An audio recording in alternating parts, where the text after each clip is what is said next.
It's just a reminder of the dangers of what's often called the silent killer, carbon monoxide. NewsChannel 9's Ali Elkin has some simple suggestions to protect yourself from this kind of poisoning.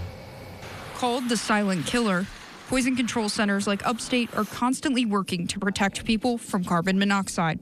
It's a colorless, odorless, tasteless gas that in many cases people don't know when they're being exposed to it.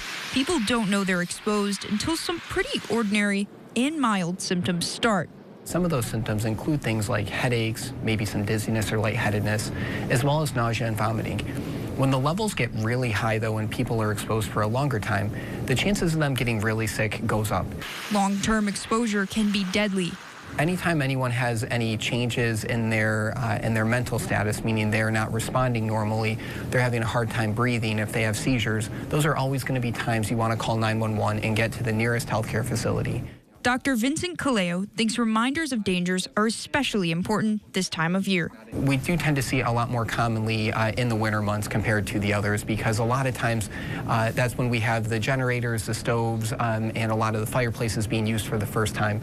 With the snow and the wind creating the snow drifts, the important thing is to make sure that the exhaust vents are free and clear. A lot of the high efficiency vent out the side of a building, so you want to make sure that you don't push snow up against those vents. And don't rely only on smoke detectors. Make sure that you have multiple functioning carbon monoxide detectors in your home.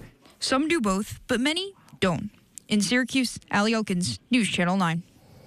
And Caleo also recommends avoiding the use of generators, coal stoves, ovens to heat your home.